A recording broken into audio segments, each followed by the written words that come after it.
Hey, kids, we're a couple of annoyed grunt boys, and this is the 138th Simpsons podcast.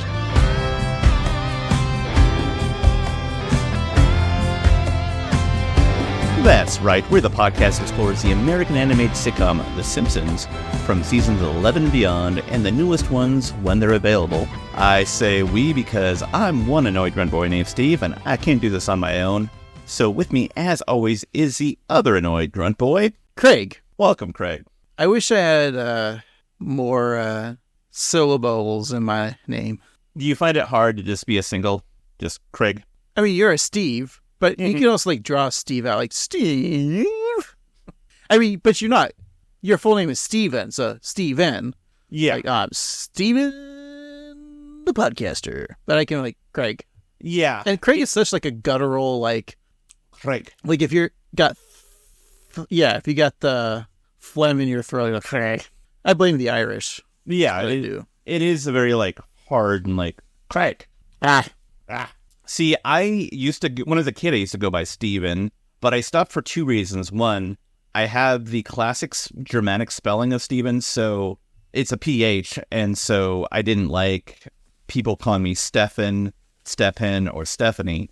But also, when adults called me Steven, I felt like I was in trouble, and I don't like people being mad at me. So I go by Steve because it sounds more fun, and I don't sound like I'm in trouble. But you're right, it is hard being monosyllabic because it can sound also harsh too, like Steve, Craig.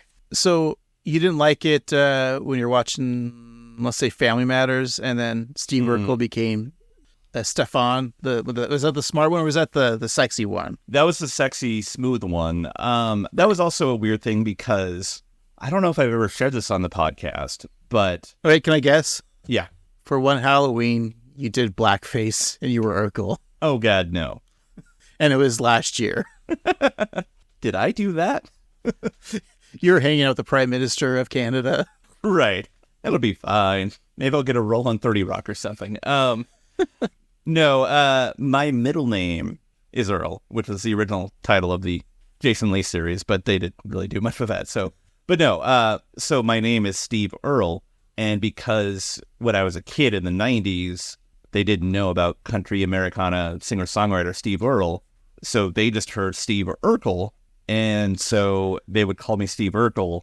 Believe it or not, I wasn't the coolest kid in school, so I got made fun of a lot. And so, yeah, so I tried to hide that. And so that's, I think, why I leaned into being Steven. But then people called me Stefan and then Stefan Urkel, and it was a whole thing. So then I just pretended to be Bruce Lee and everything was fine. Yeah, have we canceled Steve Urkel for putting on a stereotype Asian accent for that portrayal? If we haven't, we should, because that feels real problematic. I mean, yeah, Steve Earle, I can see where people were making fun of you. But at least no one made fun of your last name, Fartbox. That's true. Kids were very respectful about that. And it was at Norwegian, Fartbox? Yeah, it's from the lineage of fartboxers that date back to the 1600s, from the gas-ass families. Okay. At least your last name wasn't Simpson. That's right. That would be horrible. Yeah, because of O.J. Simpson, the 90s man. Yeah, man. But wait a minute. Your dad's name was Ron, and your mom's name was Nicole. Mm-hmm. We did have a Bronco. And that is a Heisman Trophy behind you. Uh-huh. And why do you have all three movie posters for The Naked Gun behind on your wall?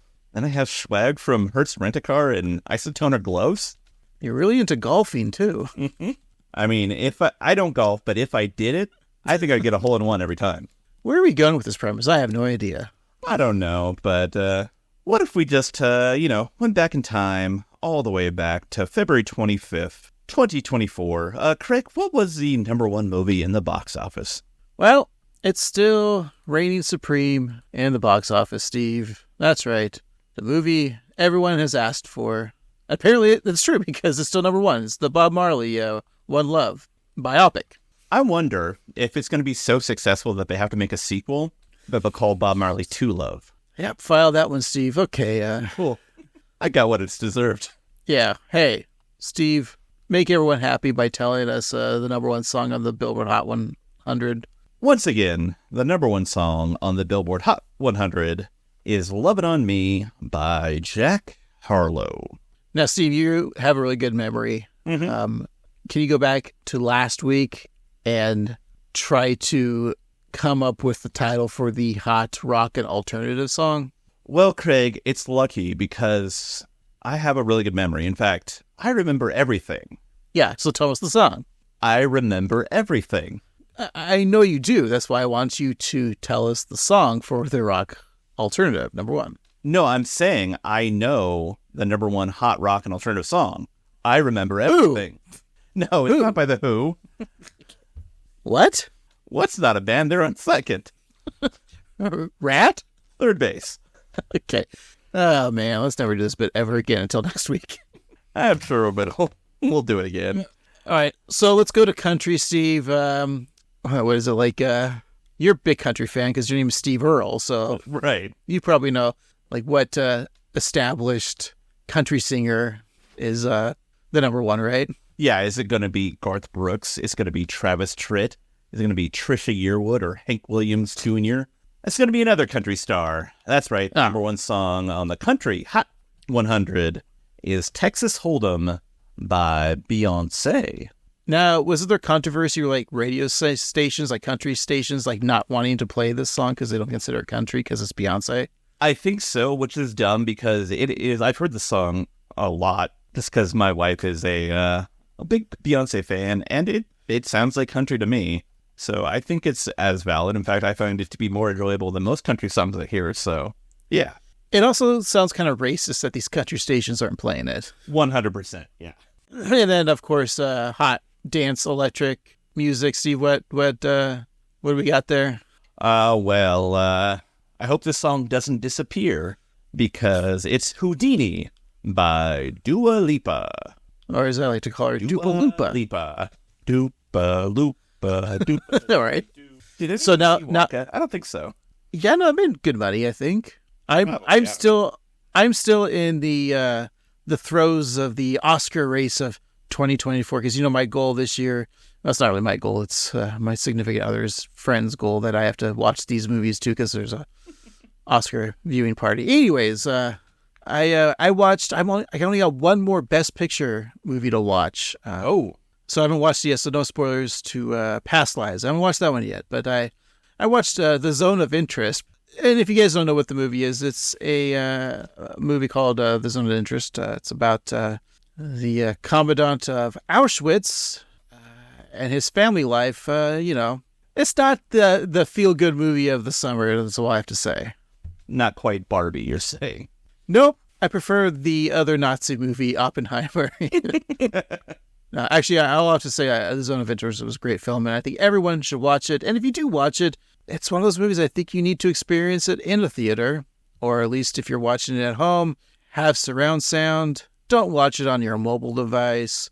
Don't watch it on some small TV with no you need to have at least a sound bar on your TV. Don't use the speakers based on your TV because you're not going to have that full effect. It's a very immersive film, very emotional, very disturbing, and again, we're not a political podcast, but if the things are going downhill in this country, we might see something like this in America's future. Doesn't seem unreasonable, but it's frightening to think about. But hopefully pieces of art like that can warn us about what we lived through and we can learn from it and hopefully avoid that. All right. And on that note, let's not avoid this episode of The Simpsons entitled Lisa Gets an F1, in which Lisa feels the need for speed, as well as the need for control of her anxiety when she becomes a pro kid go-kart racer. Vroom, vroom. All right, Craig, let's give this episode a watch, and we'll be right back.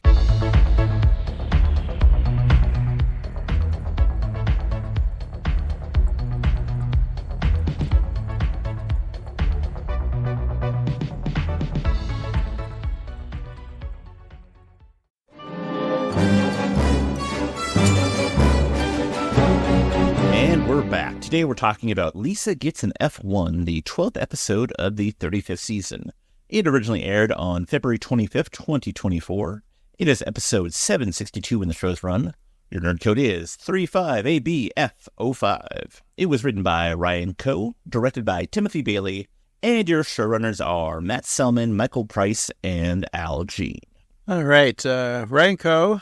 We know him mostly for a staff writer of The Office, which I don't know if this is true. I heard this from a little mouse in the office writing room that Ryan was well liked by the staff, except for two of the talent on the show. Yeah, apparently two female actors on the show of The Office used to go and like give him wedgies, purple nurples. Wow. They were just really mean to him. They would spit in his coffee. Man. They would go to his house and do upper deckers in his toilets. They used to send anthrax in the mail to his house. Whoa. I can't say the names, but the initials of the actors are actors. I like actors. Yeah, female actors. Oh, okay, female actors. Okay. Well, I shouldn't say, but yeah. The initials are JF and AK. So I'm not sure anyone in the cast with those names, but yeah. Here's another clue. They also host a Office Rewatch podcast. So I have no idea which ones you're talking about, but whoever these ladies of The Office, these office ladies, if you will, they should be punished and put to a stop because that kind of behavior. Yeah, they should be canceled because that kind of behavior is unacceptable. Yeah, I mean, just the heinous things they did to Ryan. He doesn't deserve that. No, they didn't just pick on him. It was just everyone on the show. They were apparently really tough to get through or to work with. So yeah, they also are really horrible to their fans. I guess they bake their feces into pies and make them eat them. You remember that episode of South Park where Cartman cooks a kid's parents in chili and the kid has to eat the... Yeah, that was based on a true story from Jenna Fisher and Angela Kinsey. I mean, JF and AK did to their friends when they were kids. Wow, that's scandalous. Yeah. Just so many things about those two people, but we're not here to talk about those two. We're talking about Ryan Coe instead. That's right. Steve, did you know he worked on Cougar Town? Oh.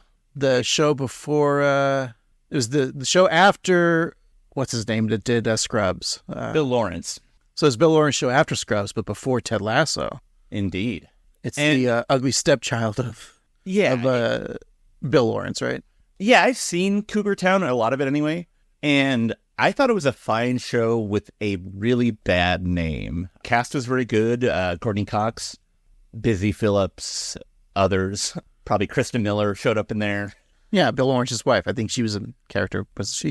Yeah, she was. But it was a good show. I just think that it suffered from a title trying to be too in the moment, and it suffered from that. But it was a good show.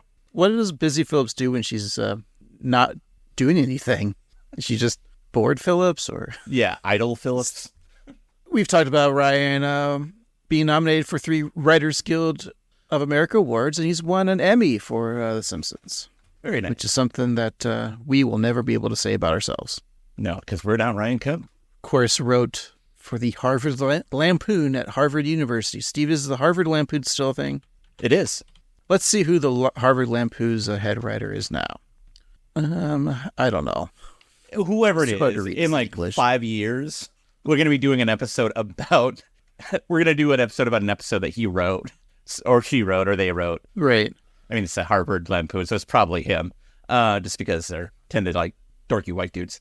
But whoever is heading the Lampoon, I'm sure that we'll be talking about the episode that they write in 5 years, and we'll be annoyed because there will be like 27, and they'll write an episode, and we'll be nearing our 50s talking about what somebody else did. But virtually, like in a cyber universe. Oh, yeah. Yeah, we'll definitely like be Wall-E.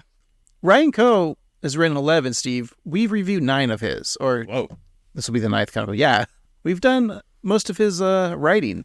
We haven't done his first episode, Dad Behavior, from season 28, nor have we done Dad Feelings Limited. So there's 2 daddy issues episodes coming up that we haven't reviewed. But look, Singing in the Lane, Krusty the Clown. There's an episode from season 30. The winner of our monetized content. Marge the Lumberjoe, which we love that one because that one took place in Portland. That's right.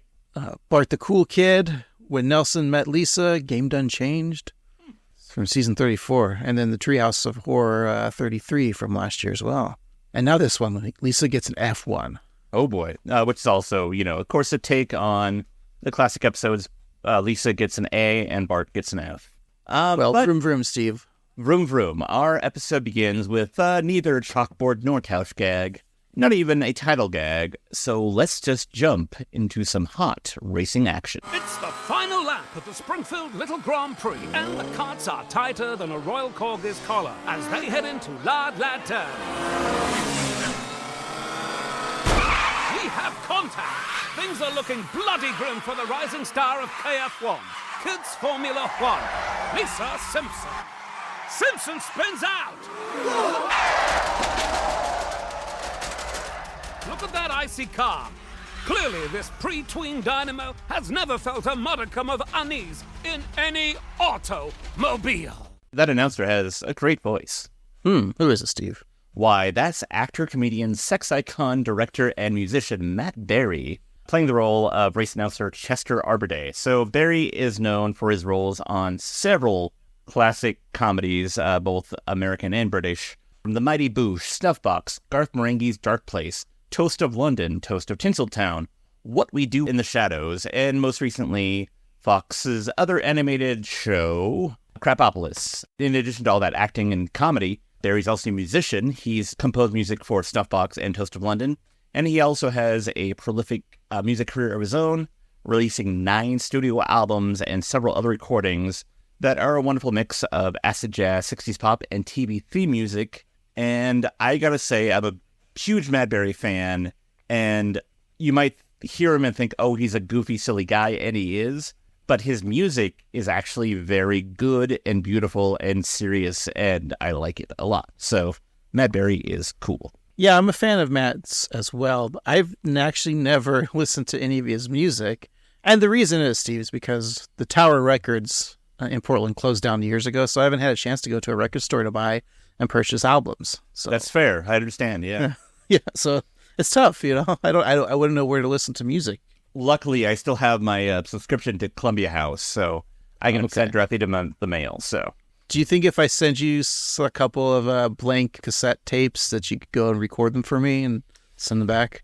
I think so, but I just don't want to ruin a musician with that kind of shoddy behavior, because it would ruin the music industry these days. All right. Well, what if I go to your house, you put the record on, and I can just listen? That's fine, yeah. We'll sip tea and listen to the album together. Sounds like a delight. I'll read the liner notes, then pass them to you, and you'll pass it back to me. Mm-hmm. Is that how people listened to records back in the day? Just sat in a chair, drink some tea, maybe smoke a pipe. Mm-hmm. Tobacco pipe, of course, not like a... Right, of course. Drug pipe. Unless we have some Pink Floyd. Hey. Trippy. Oh, no, but Pink Floyd, you probably have to have a cigar with that, right? Hey. And some money. And no education, Steve. We don't need it. No. Well, it's fun to start a cartoon off with a Matt Berry voice. It is. And clearly he's having fun.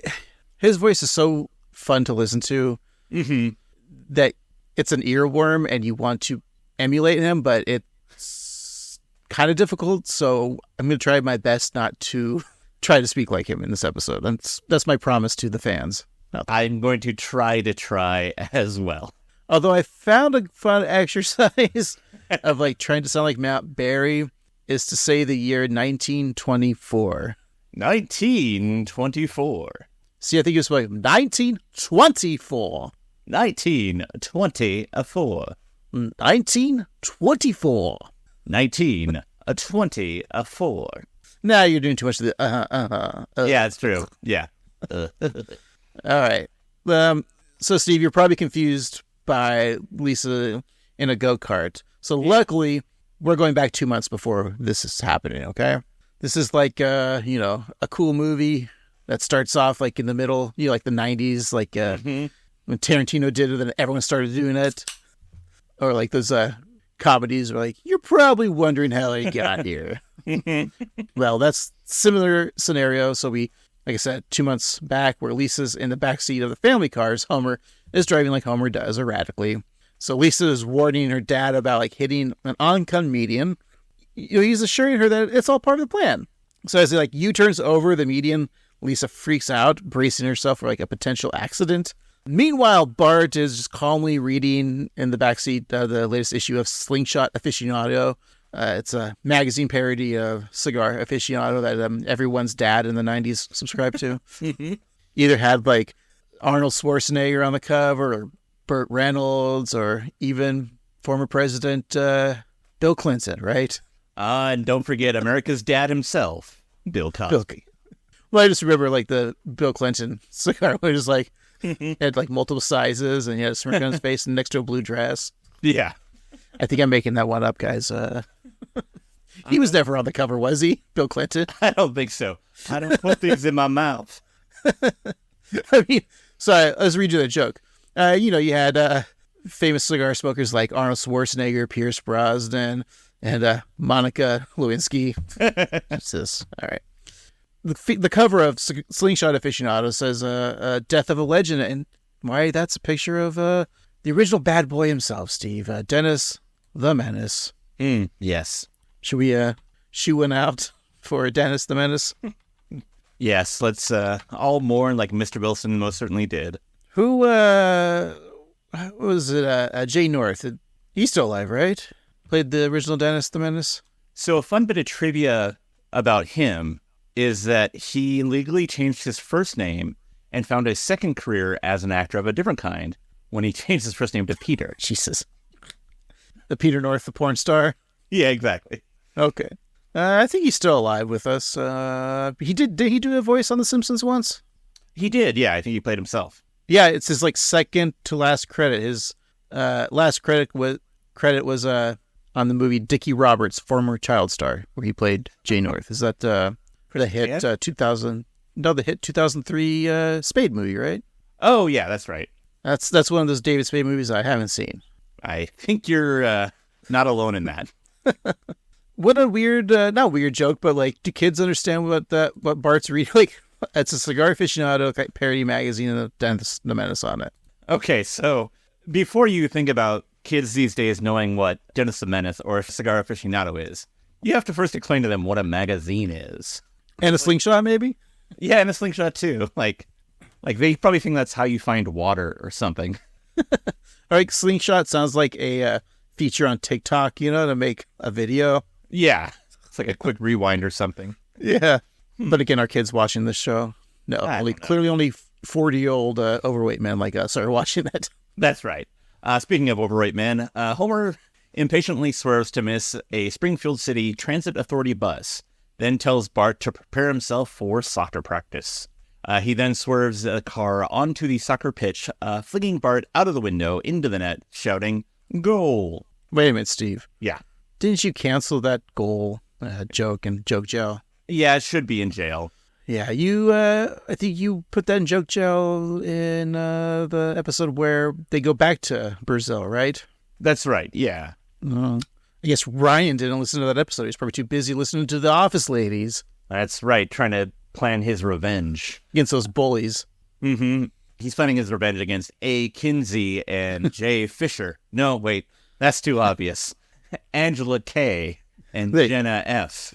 Look, I have more lists of things that they did to him. Like, let's see here. This one. They deleted his social security number. Wow. Yeah. They also made it so that it says that he was actually born. His parents were Adolf Hitler and Eva Braun. Whoa. Yeah.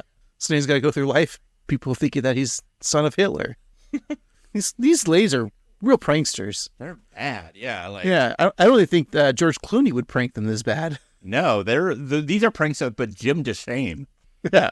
I could go through some more lists, but we'll just continue the episode, Steve. Alrighty. Lisa pleads with her father, saying that he doesn't need to hurry. Just then, Homer finds himself behind Hans Moleman's AMC Gremlin. Homer assumes that Hans cut him off and looks to do the same in return, despite Lisa's cries that Mr. Moleman was just driving.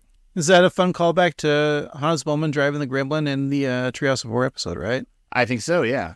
Canon. But it's canon. it is. And also, I feel like I was a little disappointed because AMC now, they don't do movies. They're not American Movie Classics. They make prestige television. And so the idea of AMC's Gremlin, that sounds like a great show. I think AMC shows Gremlins during Christmas season and Halloween season. That would make sense, yeah. Yeah. They should show that and then Groundhog's Day on Groundhog's Day. I just think Gremlins should be shown at least once a month, right? I think it is. I think so, yeah. You can throw 1 and 2. 2 is kind of an anytime movie. But not the Mogwai cartoon series, Steve. Yeah, it's not so good. I haven't watched it yet. Steve, I'm an adult. I don't watch cartoons. All right, back to the cartoon. So the 2 cars pass stores like Candy, Most Dandy, the Yuckenheim Palace Joke Shop. Are these all, by the way, things to get on Tapped Out? Yeah, the Yuckenham Palace, that's a callback, because that was the episode where Lisa goes to the museum downtown by herself and gets lost. Because Bart, in the beginning of the episode, goes to the Yuckenham Palace to get all the bullshit to glue onto his face. Classic episode. Yeah. There's also the Springfield Costume Shop. That's a very funny title.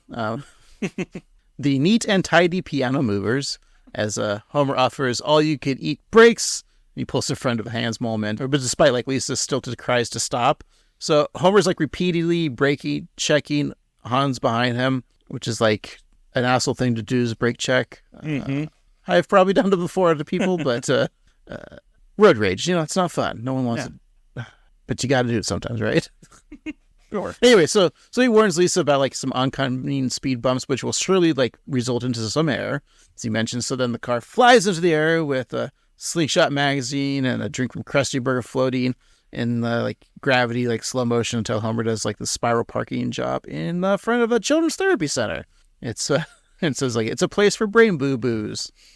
So after Homer complains about being early, he and Lisa meet Marge inside for Lisa's therapy session. Mr. and Mrs. Simpson, as you know, Lisa has been feeling a lack of control, which feeds her generalized anxiety. I know. It's getting worse. Her twitch jumped eyes. She used to be a righty. Where will it jump next? Mom, do you have to do that now? I get when I'm worried. Marge is our family-designated worrier, which frees me up to be the cool dad. Plus, I get some awesome worry swag. Marge made this when Bart swallowed a 9-volt battery and I had to track it with a stud finder. Well, I asked you both here today because Lisa made a significant breakthrough at her last session. Oh, that's wonderful. Doctor, I can't thank you enough. This is such a relief. Lisa, whatever it is that's causing your anxiety, we will walk through hell to fix it. Well, Mr. Simpson, it's your driving. What did you just say to me? Don't be mean about Homer's driving, I guess. He's an offensive driver, but he's defensive about his driving. Steve, the voice of the therapist sounds familiar. Who is it? Why, that's YouTuber, actress, writer, singer, sex icon, and comedian Rachel Bloom portraying therapist Annette. It's her 3rd time playing Annette, first time being in season 29, Springfield Splendor, and the 2nd being Mother and Other Strangers from season 33, which we reviewed back in 2021. Probably best known for her creating and starring in the CW musical comedy Crazy Ex-Girlfriend. She gained notoriety first on YouTube in her Hugo-nominated video, Fuck Me Ray Bradbury. She's been in a lot of different movies and TVs. She played Batgirl in Batman vs. the Teenage Mutant Ninja Turtles, and she recently starred in the grossly underrated and too soon canceled Hulu series Reboot. I think it's because the Reboot show was live action, which us kids grew up with CGI animation, so it's kind of weird, and the characters were different, and the premise was different, so that's why I think Reboot was canceled on Hulu. I think you're right. At first, I was like, man, they get a long way from the graphics. Like, they look really good. But then I realized it wasn't an animated cartoon, and that the plots were vastly different. And surprisingly better than the 90s show Reboot, which I never actually watched. I don't remember it. Yeah. I never watched Crazy Ex-Girlfriend, but it's supposed to be good, right? Mm-hmm. And also, like, she ended it on her own terms. Like, they could have kept making more. It wasn't canceled, right? She's like, no, she was like done with it, right? Yeah. I truly think that if you specifically would have watched it if it came out when you were like 22, 23, you would have loved it. Like, I think in the time of like when like Buffy was doing musicals and like that era of like WBCW shows, it would have like, the show was very successful, but I think that it would have really thrived if it had come out just a little bit at a different time. But it was, I've seen a few episodes, and it's really well done because she is able to like put like basically Broadway musical style music into every episode and still have a plot narrative and it not be annoying. So that's impressive. Yeah, and speaking of musicals, like I know I probably would have liked it, and I've always wanted to look at that Apple TV show Schmegadoon with Cecily Strong and Keegan-Michael Key, but that was just canceled. So do I even bother watching the first 2 seasons? Yeah, I don't know. But you know what I have watched from Rachel Bloom's illustrious career? It's the aforementioned Batman versus the Teenage Mutant Ninja Turtles.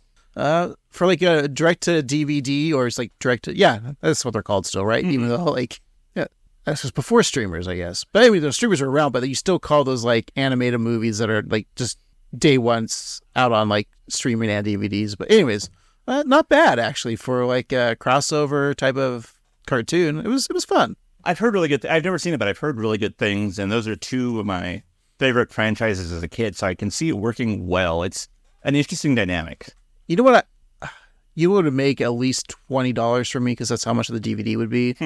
Is a real Ghostbusters, the cartoon series from the 80s. You know, not the monkey Ghostbusters cartoon, but from the movie Ghostbusters with Venkman and Zeddemore and Spangler. Those Ghostbusters, right, guys? Yeah, we got it. So that cartoon, the real Ghostbusters, meets the Teenage Mutant Ninja Turtles, the 80s cartoon Turtles. Ooh. Why hasn't that been with nostalgia? Right? They should make that, because they're both in New York City. Right. And it's the kind 80s. Of like the beginning writes itself, where the Ghostbusters like find the turtles in the sewers, think that they're ghosts or some sort of paranormal activity, try and stop them. And then they both realize that there's a bigger villain out there that they have to fight. So they team up. Well, it'd be like Shredder and Krang, like resurrect Zool or something like that. Yeah. And like, I could see Slimer and they would eat pizza together. It'd be so good. Yeah. But like Slimer and who's Slimer be? Yeah, because they're all green, so they'd be hanging out. It'd be like Slimer fights the turtles and decides like, these guys are way cooler than the 4 guys I hang with. And then just think like Donatello and Egon, like not hooking up, but like, building like technology together. Leo and Ray would probably hang out. Then you'd have Venkman and Michelangelo, because they're the party dudes. Yeah. That leaves Raphael and Winston, who are the everyman type character. Yeah, right? yeah. That makes sense. And then you'd have like the turtles putting on proton packs, but then like the proton packs get knocked off the guys, right? Somehow, so like they don't have the weapon, but they have the turtles weapon. So then you see like Venkman with nunchucks. Yeah. And then they all reverse their weapons. April O'Neil and Janine would be hanging out because they're the redheads. Yeah. The female. Uh-huh. Who's Splinter? Is Splinter hanging out with Slimer? Or like, who's Splinter hanging out with? Louis Tully? No. I could see maybe Splinter like comes in and saves the day. He's driving the Ecto-1, maybe like comes in. Oh man, this writes itself, guys.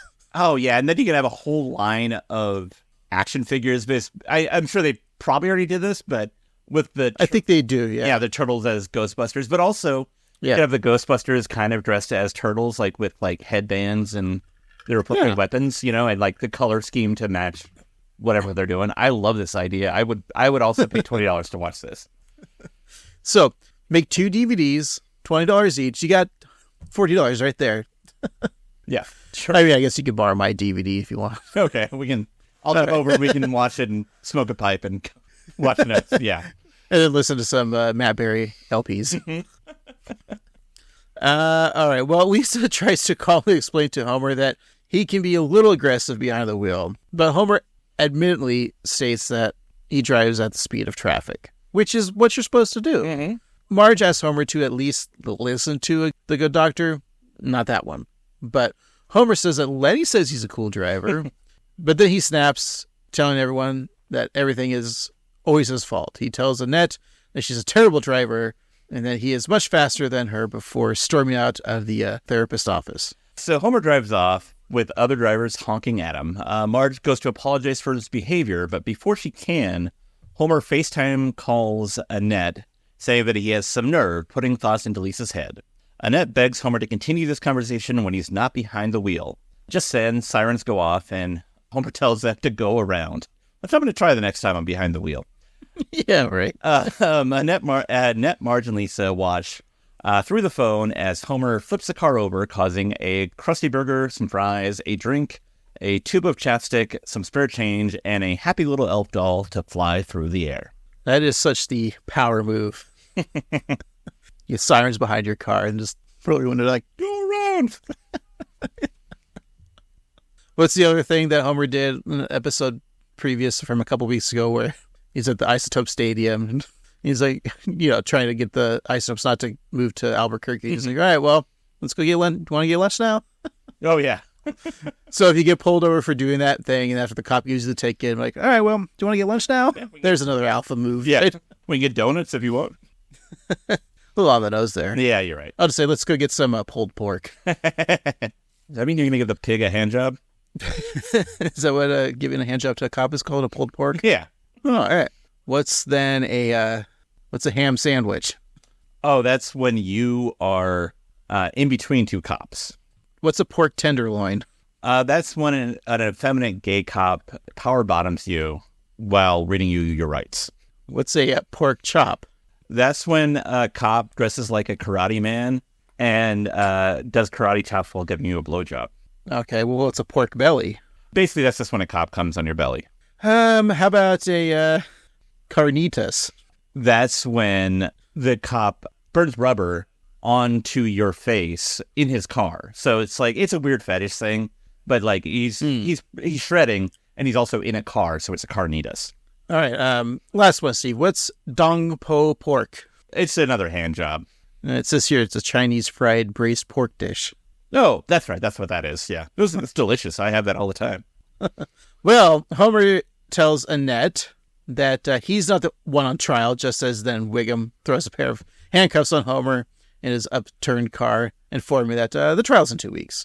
So Clancy then sees that Annette is on FaceTime and thanks her for the work he's done on Ralphie, saying that he can actually keep aluminum foil in the house again. What was he doing? I was thinking about this. So it could be meth.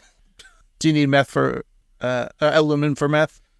So I don't exactly know drugs, but I do know that... What's your recipe? I do know that some people use straws and tinfoil to smoke something, to the point where City of Portland was offering free tinfoil and straws to people. I also have this on the list here. Those office females got Ryanco addicted to meth. Oh, man. Yeah. He's not on meth anymore, thank God, but yeah, it was them. He found a co-sponsor. Yeah. Actually, I think I know what he was doing. I have some aluminum foil here, and I'm just going to crinkle it up here. And then I'm going to put it in my mouth. Watch, Steve. Ew. Ugh, that hurts. I mean, you didn't do it to yourself, but it just hurts watching someone else do it, right? Yeah, and if I'm being honest, Steve, that's less gross than other things, but still pretty gross. Was it hurting your feelings? Yeah, it hurt my feelings. All right. So Lisa's eye twitches frantically as Marge stress knits and asks Annette what can be done. Annette has an idea, which takes the Simpsons to the Cognitive Behavioral Center, formerly known as Professor Fultonstein's Electroshock Zapatorium. Inside, they practice immersion therapy, where they expose patients to their phobias so their habituated response can decrease over time. Now, we love sign gags on the show, but I feel like if you have Matt Berry, why can't he just read the signs off for us? Mm-hmm. Steve, what would it sound like if Matt Berry said that, formerly known as what? Professor Voltenstein's Electroshock Zapatorium. Professor Voltenstein's Electroshock Zapatorium. Not as good as Matt Berry, Steve. And did we say that, or at least I said I was not going to do impersonations this episode? I lied. Yeah. Oh, man. Am I going to impersonation jail? I mean, I should be living there. I think we both should be. I'm here with Woody Harrelson for his impersonation of Joe Biden on SNL. And that's all I can think of as impersonations that people have done on TV. Yeah, Rich Little is there, but that's just for a life sentence. You know who's not there, Steve? Sideshow Mel. Because he's in a bathtub full of cockroaches. That's his fear. I feel like that's the fear for like most people, right? So, like, that's a good fear to have. Very reasonable to have a fear of that. Yeah. Yeah. And then I like this one's crazy cat lady. She's surrounded by little puppies. She calls them monsters. That's cute. I like that one. And then the funniest one, of course, is the blue-haired lawyer eating chicken drumsticks out of a toilet bowl. So then Lisa just assumes that his fear is germs, but Annette explains, no, his actual fear is of a rotisserie chicken. But that looks like fried chicken, not rotisserie chicken. It's true. Small steps, right? But Steve, as you've noticed, I've been sitting on something here. It looks different than our usual studio chair. It's actually, get up. Oh. That's right. It's a toilet, and I filled it with fried chicken there. So go ahead and dig in. Oh, boy. Okay, here we go. What do you think I've been sitting there with my pants off for the last 2 hours? I was wondering, but I just figured it was Monday, so I gotta say it's better than Chick-fil-A. Well, you'll be happy to know I had KFC last night, and this is my leftovers. Gross. That is not still better. good. But still better than Chick-fil-A, right? Yeah. So Annette explains that if they can use exposure treatment to make Lisa comfortable in cars, it may help her overcome her other anxieties. Lisa's willing to do whatever it takes. Annette warns her that it won't be fun, and then she takes her to the Funland Family Fun Center, where you must be this fun to enter. Annette puts Lisa behind the wheel of a go-kart, where she is apprehensive at first. By driving a go-kart, you can feel a measure of control in your relationship with motor vehicles. I don't want to drive. Just put me back on the pills. No, wait, no pills. They make me feel nothing. But my room has never been cleaner. But I never laugh. But there's a calm in that. But the sound of the grass growing is loud. Lisa, it's going to be all right. Take a breath and give it a little gas. No, I am not doing this. I am putting my foot down. Ah! See? I could have killed a tire. Well, we tried. I am out of here. I'm gonna get this back to the starting area and... Oh, that wasn't so bad. Ooh, zippy. We can try other approaches. They're making up new therapies all the time. I really hope this one would work. It's working. I'm finally in control. Oh, Doctor, you cured her. We don't like to use the word cure. But I'm okay with miracle. I really like Lisa's kind of nervous freak out about taking pills. You know, she likes it, but then she can't feel anything, although that's kind of calming, but then the grass is really loud. As somebody who has, like, dabbled with different kinds of anti-anxiety meds, that's very accurate. So have you not tried go-kart racing? I have not tried go-kart racing. Have you ever tried to calm your anxiety without use of substances? I mean, I hear that works. No, actually, I'm on fewer substances now than I ever have been, and it's doing okay.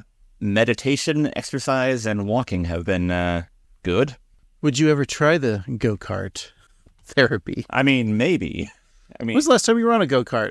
I'm going to say 32 years ago, maybe. Aren't you 33 right now? Yes, I was a very scary year on a go-kart. We'll get to more about go-karts in a bit, but it just reminds me of that scene in Clerks 2 when, like, Randall leaves and does go-karts, and, like, Dante's all like, wait, a grown man who could drive a car, but there's something about, like, driving a go-kart where I guess there's something different about, you know, yeah, driving a go-kart. I do remember an episode of The Simpsons where I think it's one of the Nelson Marge kind of episodes, but they go to a go-kart track, and Homer complains about the traffic getting there, and then he's really excited to be behind the wheel of a go-kart. That's better that you bring Simpsons up than me not bringing a Simpsons up. That makes more sense on this podcast. So thank you for remembering that. Yeah, but while we're talking about bringing up certain episodes of The Simpsons, it's funny that, and you know, we haven't talked about it yet, but this episode doesn't mention Saturdays of Thunder at all. It's because The Simpsons writing staff only watch episodes 11 and beyond because of our hit podcast. Okay, that makes sense then. Yeah. I rescind my complaint. All those. Yeah. But that was boxcar derby, Steve. This is completely different. This has an engine in it. Oh, that's true. Yeah, I guess that's not the same. Well, let's go back to the racing circuit where Chester Arbor Day announces that Johannes Schwarzwalder III, I wonder where they got that name from, No idea. and his Petridge Farms Goldfish brand go-kart. See, you should have just played every clip of him, because then I'm just going to imitate Matt Berry. It's not good, Steve. Do you know how hard it was for me not to pick every sound clip that he was... Right. Anyways, that go-kart, the Goldfish branded go-kart, cuts a turn, as he says, sharper than his brother cuts the crust off his egg and crust sandwiches. So as the graphic shows the words, the speed, Arbor Day states that the race may even hit 30 miles an hour. Wow. Other cars sporting product placements for Pokemon Go. Don't forget Pokemon Go to the polls, guys. Hampers pull-ups, the Razzle Dazzles Pizza Tainment Palace near Johannes, but to no avail. It's funny how they have like real logos or real brands. Mm-hmm. I was going to say, I think it would have been funny to have Laramie Jr. cigarettes, Oh, yeah, that would be really funny. but I don't think they promote tobacco on like NASCARs anymore, so They could the joke wouldn't work. they could be timing and do like Laramie vape, Oh, yeah. There you vape go. juice or whatever. Laramie Jr. vapes, yeah. Because there's a whole, like, the Winston Cup. I don't think that was sponsored by Winston Cigarettes. I don't think it's called the Winston Cup anymore. Yeah, I think you're right. I don't know. It's now called the Millennial Eat Ass-a-thon. Sounds like a telethon that I don't want to be a part of. Yeah. Anyway, so we learn of the drama of the racing circuit, where one small slip-up means a playdate with disaster. As Johannes stops by the pit for a quick tune-up and a kiss from his parents, we learn that the role nepotism plays in the world of kids go-kart racing. So let's hear from Matt Berry as Chester Arbor Day, and maybe we get to see him this time, right? Not just a voice. Yeah. I hope he's as sexy as Matt Berry with that brown hair and brown beard. Hits Formula One. Carts of Thunder. Episode 5. Leadfoot Lisa. After dominating local races, Lisa Simpson will make her debut in KF1, the top international go-kart circuit. For the first time, race fans worldwide will be able to witness Lisa's steely confidence on the track.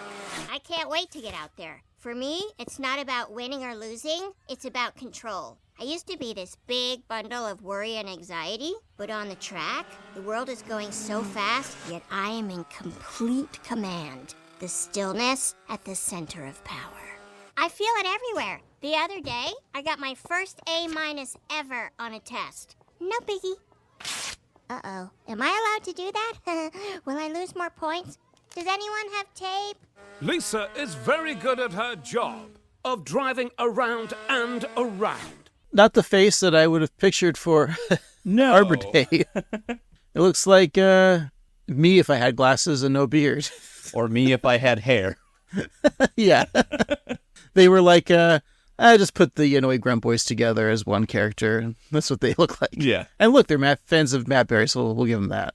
That's my theory of Simpsons. That makes sense. Praising us, even though they don't know we exist. But it looks like a British guy with a bad wig. Yeah. I don't know if they're like emulating some other like racing announcer, but I do kind of feel like it does look like a British race enthusiast. Like, because British racing, you know, they don't have the same kind of redneck culture that we have here. No offense to our racing fans in America. But like, it's a bit more of a technical sport, I feel. And so that the British racing fans would be a bit more like this. Like, you know, you'd wear like a pair of khakis and a blue sports coat. And, you know, you're like, you know, just a little kind of like a sports dork. Is it supposed to be like those Top Gear guys? Because that was like a popular show. Yeah, that's kind of what I got from that. Okay. It also looks like maybe he's the son of like Austin Powers. Yeah. Oh, man. There's the movie. Matt Berry is son of Austin Powers. Yeah, baby. Oh. But you still have to have Mike Myers play Dr. Evil. Yeah. And probably a new villain also. Played by Matt Berry. Mm-hmm. And Mike Myers, yeah.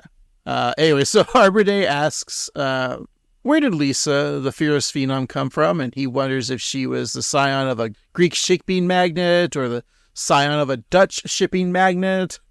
Just what nationality of magnate is she the scion of? So he goes on to explain that she is from an obscure racing backwater place called, and he hopes he gets this correctly, America. So he describes Marge as a housewife with no family fortune and a rich dead husband. Yeah, her pathetic existence peppered only with the mildest of victories, such as using a broom to fish out one of Maggie's pacifiers, which had fallen underneath the fridge. I think at that point, it's gone. Just go to the Safeway, pick them up for $2.99 like you do, right? Yeah. I do appreciate the animation, though, of Marge's dress being a little dirty. Yeah, like who cleans under the fridge? No one. I'm too afraid to look at how dirty that is. I would say if you don't do it, nobody does. No, I would never, Steve. I mean, my kitchen floor is pretty dirty. It needs a nice cleaning. I'll sweep every once a few years. That's good. Anyways, let's go to a clip here. Chester's calling Marge's life squandered. Here's what he has to say about Homer. Lisa's father, a bald, simpering, morbidly obese drain on society, has been sentenced to community service for a reckless driving conviction. Am I going to look okay in this show? I don't see how. And despite her dollar store upbringing, Lisa Simpson stands poised for international glory in this fall's KF1 karting season, which coincidentally will take place in her hometown of Springfield.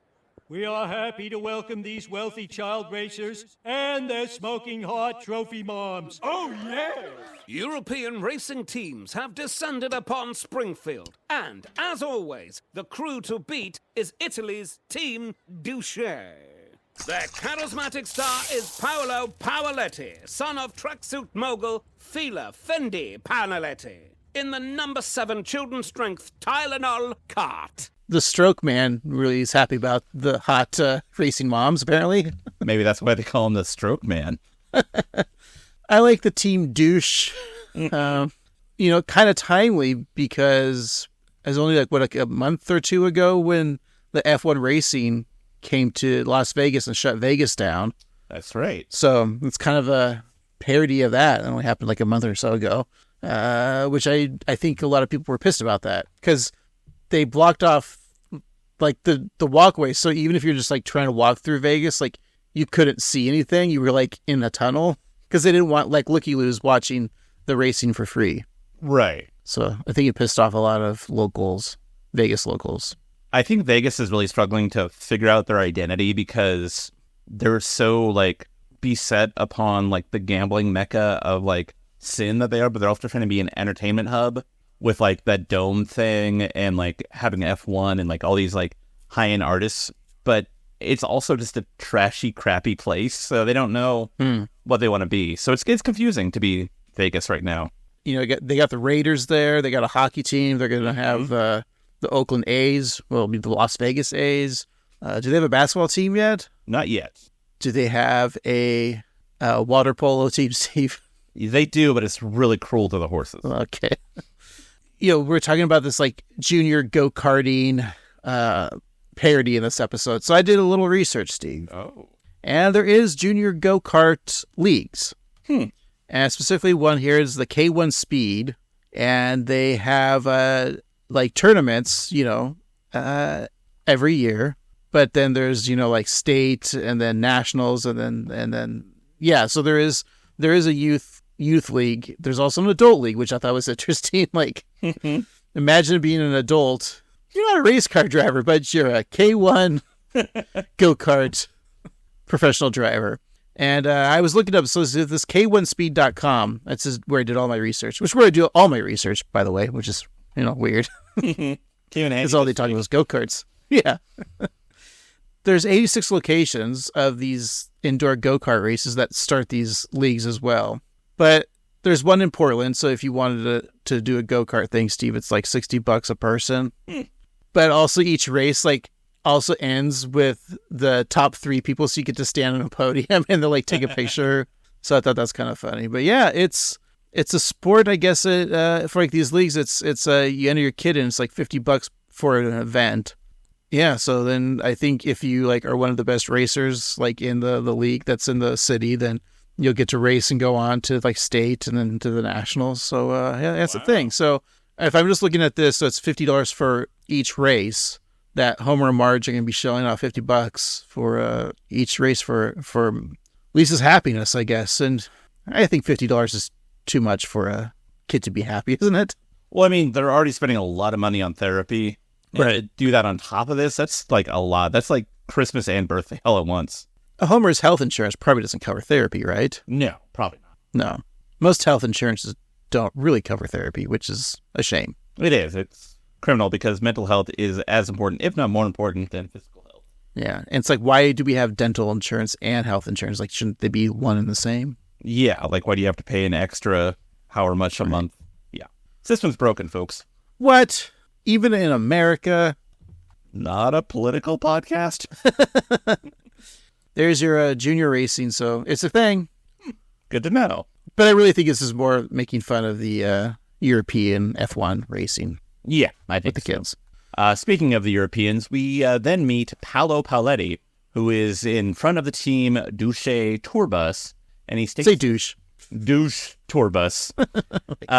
In his thick Italian accent that America is such a wonderfully disgusting country. He cites the guns, the Bill Hillies, and the television shows all about Chicago with the fire, the police, and the man bear who makes the beef sandwich. I thought it was very fun. Is the bear then a part of those Chicago like PD FD universe then? Yeah, I think that Dick Wolf helped with the bear. I mean, wolves, bears, it all makes sense. Is Chicago PD a Dick Wolf production? It sure is, I believe. Wow. So it's Chicago Fire, Chicago Medical, and then Chicago Police, right? Is that the names of the shows? Yes, and then there's Chicago One, which is basically a show dedicated to crossovers. And it's like on one night. I think I've seen a pro. Is it NBC or CBS? It's NBC, right? It's NBC. Yeah, there's Chicago Wednesday, in which... So it's like 8 to 11? Mm-hmm. Wow. So there's Chicago PD, Chicago Fire, Chicago Med, and Chicago One. So remember like a few podcasts ago said I would watch a MASH, rewatch my MASH podcast, the TV show MASH for money. I'm going to say I would do the MASH podcast for free if I had to do the Chicago podcast. That seems fair. So saying is like, I don't think I'd watch any of those shows. They do not appeal to me. No, you have to pay me to watch those shows. Oh, here's where the crossover happens, because Oliver Platt is third billed in Chicago Med, and he's also in The Bear. So, wait, is he playing the same character from The Bear as he is in Chicago? I'm going to say yes. And then, so like every time I'm watching a Chicago Cubs or Chicago White Sox game, is that part of that same universe? Uh-huh. Yeah. Chicago Blackhawks, Chicago Bulls, the Bears. Oh, there's also the Bear. Oh my God, they need to do a flashback of the Bear, and it's it's a dream episode, right? I'm rewatching Moonlighting, and there's an episode of Moonlighting where like Bruce Willis and Sybil Shepherd are like, having a dream, and it's a dream episode. They're dreaming that it's the 40s, and the episode's in black and white, and it's like an old noir type episode. So do the same thing, but with the Bear. So like Ayo Edebray, what's her character's name? Sydney I'm Sydney. Each of them dream of like a different like type of TV show. Uh-huh. And hers is like Family Matters. And she plays Urkel. Like she did in that sketch on SNL. Like that kind of a character. Also, Family Matters is a Chicago show. Right, exactly. That's what I'm bringing up. But then like Cousin, what's the guy's name? Like he dreams of like it's it's Maddie's dreaming it's like 1985. Yeah, the Chicago Bears are there and they're making sandwiches and doing the Super Bowl shuffle. But then have like the guys that did like the Bears SNL bit come in. Bear. And then Carmi, the main one, his is like some like the Menu parody or like a Gordon Ramsay type show parody. Mm-hmm. Because he's the serious one. Yeah, and then like Maddie or Fack is like a cartoon. Well, I thought, yeah. Or he could be that's what I mean. He could be the Super Bowl Shuffle. That's true, yeah. But maybe Cousin would be better, because then he'd be like more into like the Chicago thing. Mm-hmm. The cartoon. All right, Steve, hey, we're going to go back to The Simpsons, right? Okay. Chester Arbiter reports that Paulo and the other European go-karters must attend public school under the watchful eye of broken, faceless bureaucrats. So as he says this, a helicopter drops off one student while an Escalade pulls a yacht in front of the school, dropping off another student. Skinner, who reminds Chester that he does, in fact, have a face, thinks that despite the fact that they are impossibly wealthy, the kids will fit right in. So Chester sternly says that they didn't fit in. So Skinner asks how he knows, since they haven't happened yet. But Chester responds saying that, but then it did. And in a cafeteria, Springfield Elementary, Paulo finds the food offerings to be less than stellar. So Bart comes in with some help. Hey, I asked for vitello alla caper. What is this? Beanie weenies. Why do you hate my mouth? Huh? Why?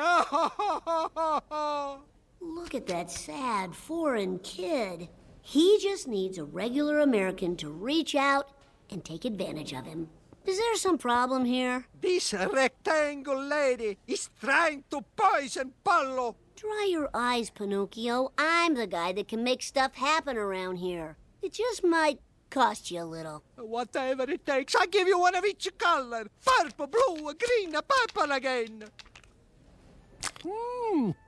Delicioso. Finally, somebody around here with a no accent. Mwah! Bartolomeo, you make a Paulo so happy. You are Team Matusena.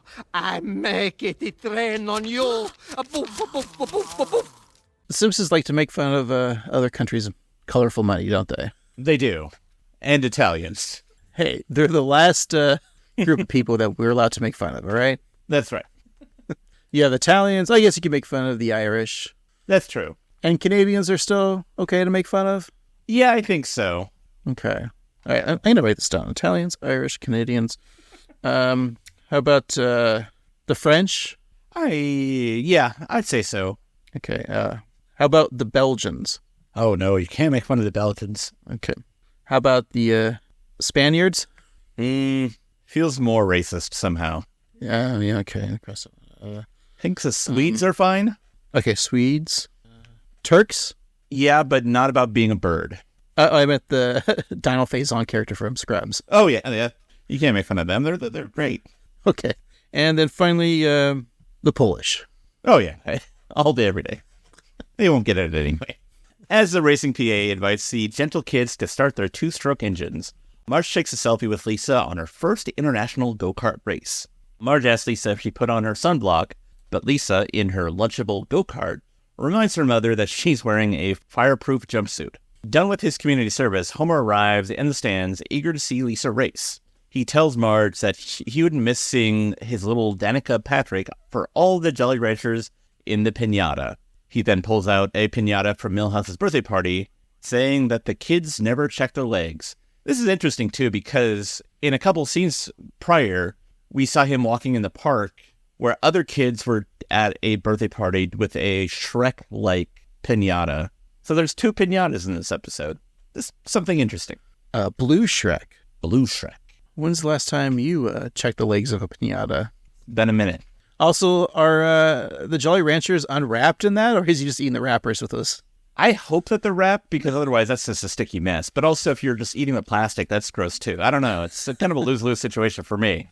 Yeah, the Jolly Rancher plastic wrap was always sticky anyway. Yeah. It's the worst. Yeah.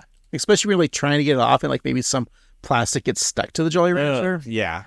The Jolly Rancher technology was not a great technology for the candy. No. Do you remember when there were the flat, long Jolly Ranchers? Like they were like rectangles? It was almost like a lollipop. No, in the way like you just suck on it for a little bit. Yeah. Yeah. And it was probably like 2 or 3 inches long. I'm very much used to something that's 2 to 3 inches long that I could suck on. Yeah. And it was bright green. And my 6th grade math teacher would give it to me. Anyways, I digress. Okay. Those were especially hard to open because the plastic would stick to those more so than the traditional like barrel shape of a Jolly Rancher nowadays. I see now they have like Jolly Rancher gummies. Probably just not the same effect, right? I don't think so. I think that the sucking is half the fun of a Jolly Rancher. I'll put that on your tombstone. Thank you. Well, Steve, the race begins, and Homer tells Marge that even though they are going fast, he is sure Lisa is safe, and there's nothing to worry about. But Marge, watching the cars go by, calmly says that she's not worried at all. So Homer feels that Marge must be a little worried, but Marge has seen Lisa race like a dozen times, and she knows that she's like really good and really safe. So Homer is confused. Marge is the family's designated worrier. So if she's not worried, that means that there's a worry vacuum that he has to fill.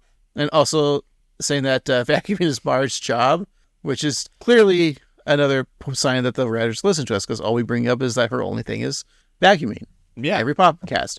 But it's probably more of the joke of that's her only thing because of the video game from the 80s. I did laugh at that joke because I felt like that was more like an inside joke, and maybe it's like our egos, which we shouldn't have any egos. Clearly no. But still very funny. But it is funny, yes. I really do like the dynamic of Marge and Lisa in this episode. Lisa had a problem, and Marge helped her solve it with the help of Annette, the therapist. And then Marge is confident in Lisa's ability. And I don't know, I just like that Marge, who's normally worried about stuff, is just like, no, Lisa has this. I have confidence in her. And I don't know, it just feels good to see emotional growth in characters. I like it. I like how we said that Lisa said that she, when she has a problem, she had Marge help solve it. Much reminded me when I was a kid. If there was a problem that I needed help solving, I asked my friend Robert Matthew Van Winkle, and he solved it by his ice baby. I do remember that friend. He fell in with the wrong crowd, and then he was like, "Go ninja, rat." But now he's all better because he hangs out with former President Trump at Mar-a-Lago. Yeah, that's much better. Or everybody's happy to be there. Yeah. Homer comments how fast Lisa is going, but Marge isn't concerned in the least. Homer, however, states, "Me am concerned the most." So he takes the stretched yarn and begins to knit. Marge tells him to relax, especially since Lisa is winning. Homer perceives that to mean that she's going faster than everybody else. He then wonders what it is that he's knitting, and then sees two kind of phallic-looking things, and he realizes that he's making golf club covers. So Lisa wins the race, causing Paolo, who came in second, to shout, "Boof." Later that evening, Homer tucks Lisa into bed, but finds that some of his precautions are unnecessary. Time for your bedtime sweet dream routine.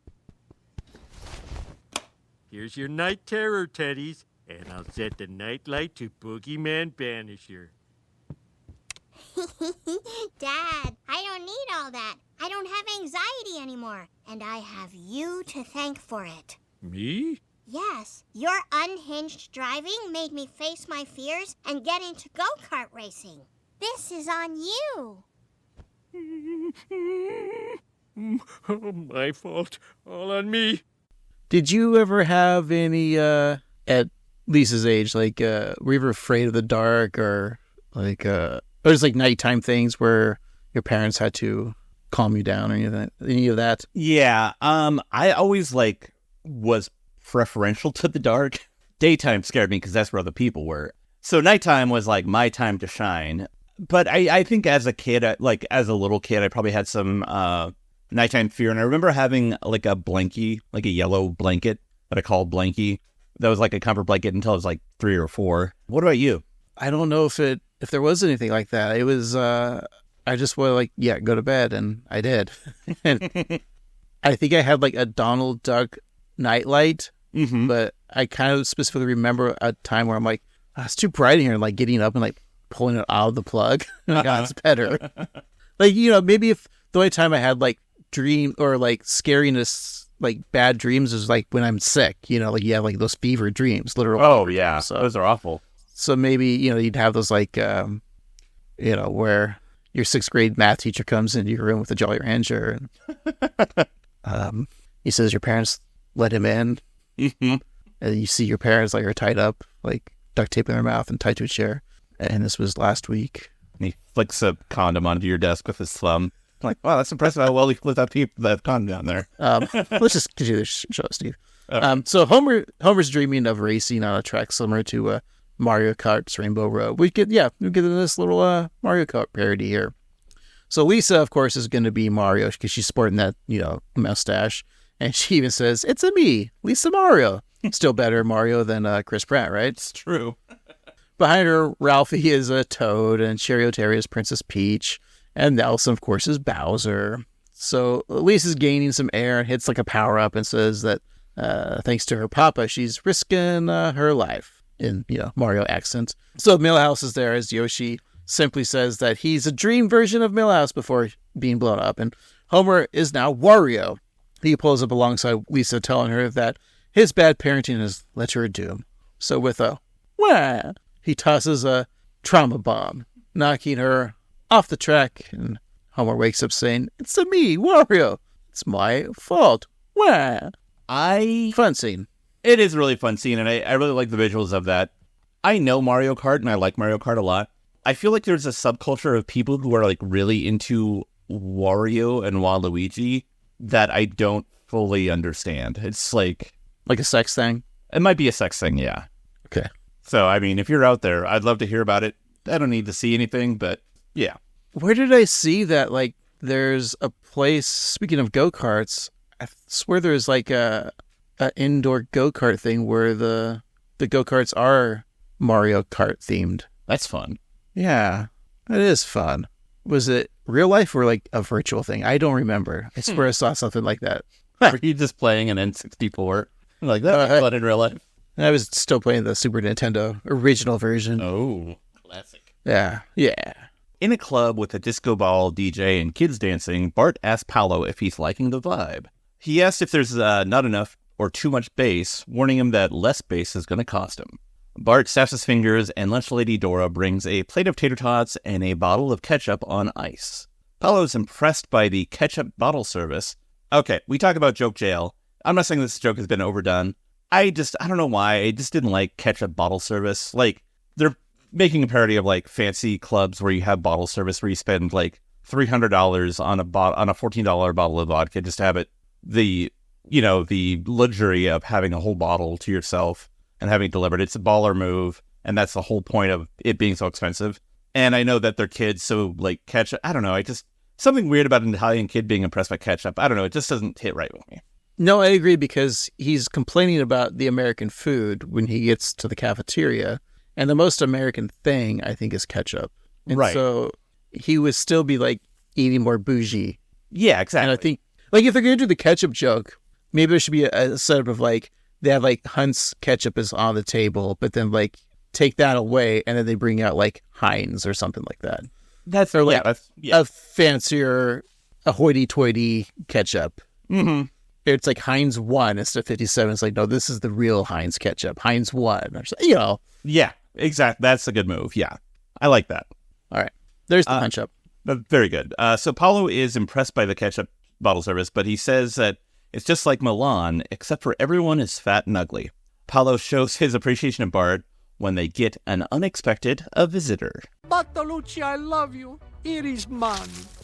Excuse me, Senor Spaghetti. There's somebody at the door. He's not on the list, and he claims to be the principal? I am the principal. Bart Simpson, I need to see you in my office, which this is.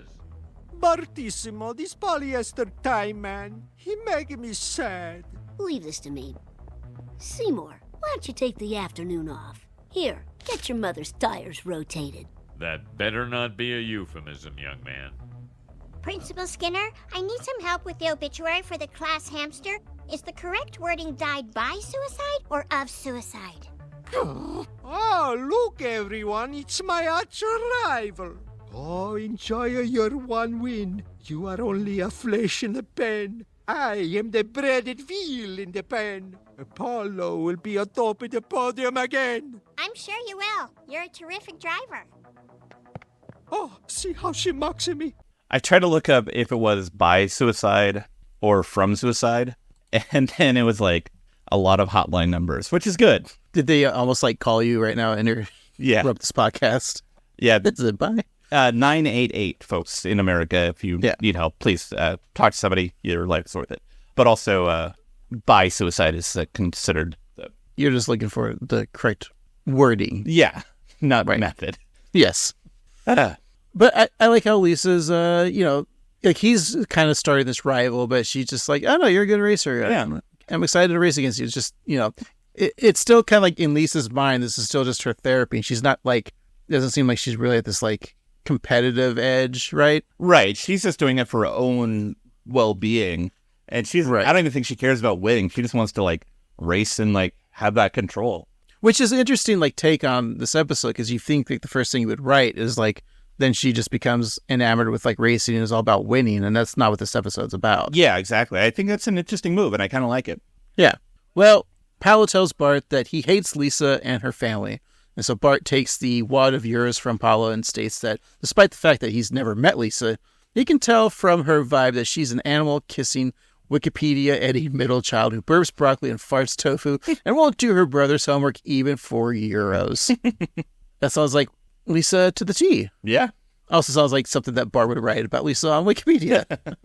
Is it better to burp broccoli than fart broccoli? Because broccoli farts?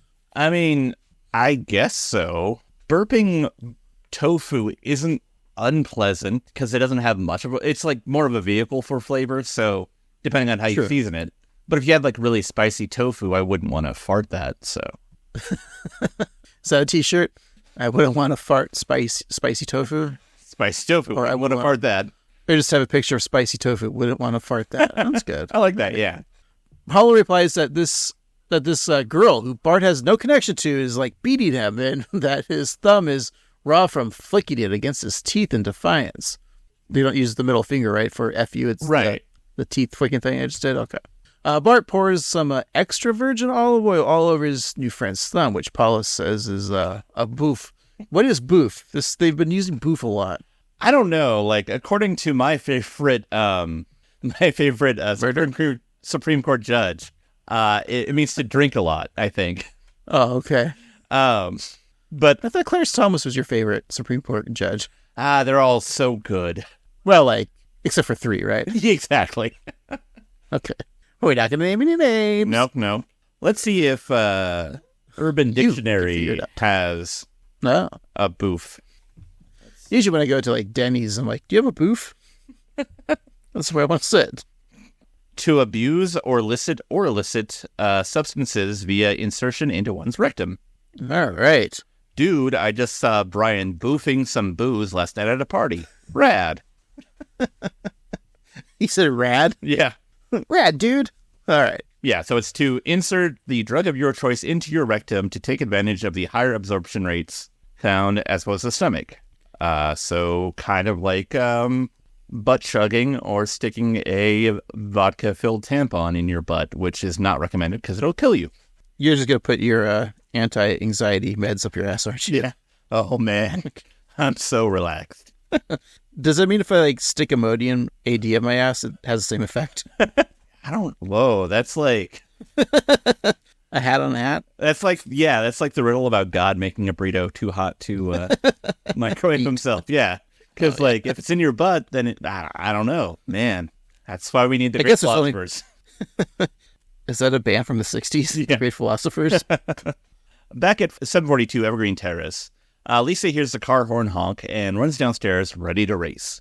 Instead of seeing Marge, Lisa finds Homer as he tries to stop her, saying that the race is too dangerous. Lisa assures him that she's fine, but he describes a dream where he was Wario bombing her off Rainbow Road into oblivion. Lisa says that she's not in danger just because he had a dream about a bunch of crazy stuff from Mario Kart, to which Homer replies, "What's Mario Kart?"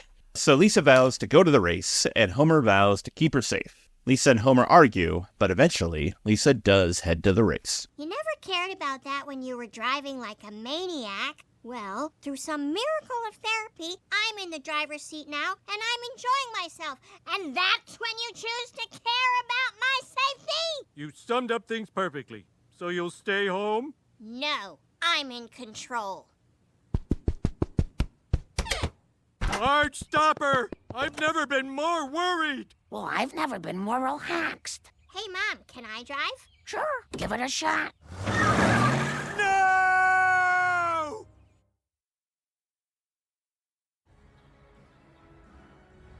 Today, the KF1 karting season culminates in a 2-mile loop through Springfield. A sad ruin once home to a thriving nipple tassel manufacturing industry.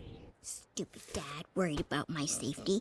Remember the time he forgot me at a Renaissance fair? I had to get a ride home from the turkey leg wench. Oh, honey, your dad's not used to being the one who's nervous. He just wants what's best for himself. Yeah, before we play the clip, I really do enjoy the callback that Homer had with the Mario go-kart race where he's like, what is that? Looks like he had this dream. And it was a long callback to usually like when they do those callback jokes, it's like right away. Yeah. But that they stuck with that. That was really funny. Probably one of my favorite scenes. Really good. And again, we're learning that, this is just what Lisa wants for therapy. This is what's helping her. And an interesting concept, I guess, for the shows because it's not doing what we're expecting it to do, right? Mm-hmm. It's not really about the racing, but, on the other side, I guess the B story is Paulo and Bart, which it is about the racing, but Bart is just trying to swindle people. Yeah. Bart being Bart. I think it's interesting because we have Bart and Lisa who are like, growing and changing. Lovers. And Homer, who his heart is really kind of in the right place, but is, just kind of a jerk about it. And then we have Bart trying to like salt burn Paulo. Oh, is that kind of what I don't know, like in a way, yeah. I haven't seen it yet, but it just, and no spoilers, but I just feel like, look, I don't want to sexualize the two 10-year-old boys. I just feel like but you're going to have to. There's some weird kind of thing happening. And I know it's just that like the stereotype of Italians is that they're affectionate, but I just feel like they have a weird dynamic, Bart and Paulo. That's it. Okay. We learned that Springfield was once the hotbed for nipple tassels. Yeah. I like the nipple tassel tumbleweeds. Meanwhile, Bart pays off an Italian man named Bippy, thanking him for flying out. Bippy knows Apollo can't race without his secret weapon. And we see a crew unpackaged and set up that secret weapon, Steve. And it's a gelato fridge. Bart presents Paulo with a cup of gelato, and Paulo is delighted that Bart remembered his love of the frozen treat after he told him over and over and over again how much he loved it. Paulo calls Bart his fratello from another Mamma Mia. Marge sees this bonding and ruins Bart's ruse. Oh, you must be Bart's new Italian friend. Well, good luck in the race. You're gonna need it to beat Bart's sister. Bart Simpson, you are the brother of Lisa Simpson? Only by blood. Traditore! No, per favore, ti prego, sono tuo amico. Tu menti, Apollo. Quella ragazza in spazzatura per me! Spazzatura! No, non ti posso credere averti lasciato alla polizia! Se poi non io se come il formaggio americano, una voce di costoso, voceletto stramone, alla testa una cala saliccio! Bart, you break my heart like snap at a breadstick. Boof. Well, that was just for our Italian listeners, right? Yeah. Did I try to have Google translate that? Yes, I did. Did it not? I hope so, because... Yeah, I did. Okay. I could not figure it out, so sorry. It's Italian gibberish. Yeah. I know spezzatura is a word, and it's the name of Jimmy Pardo's third live album, if you're a stand-up fan from the early 2000s. But aside from that, I don't really know. But a Lamborghini speeds past a Simpsons home, throwing Bart on the lawn. Bart gets thrown on the lawn. That's the second time also that Bart gets thrown out of a car. Inside, Bart finds Homer nervously pacing and knitting, not watching the race. Homer says that he's too worried about Lisa, his only daughter. Bart reminds him of Maggie, but Homer ignores him, telling him that Lisa is rocketing around on a flaming deathmobile. Homer asks why no one cares about Lisa's safety, but Bart assures his father that she's fine. He turns on the TV where Chester Arbiday reports of Lisa from the pole position, taking the initiative. Homer asks what initiative is and why Lisa has it, and if it's safe. Well, Bart receives a text from Team Douche. He complains that those Eurojerks forgot to remove him from their text thread. So he looks at the message and sees that Giuseppe has sent 5 meatball emojis, and Enzo responds with 2 Leaning Tower pizzas, pizza slice, a meatball, and 2 hands making that pitched fingers emoji, Yeah. Apollo texts next saying, Sabotaggio automobile di Lisa. Homer assumes that sabotaggio is some kind of delicious spiced ham. Steve, what is sabotaggio for cop terms?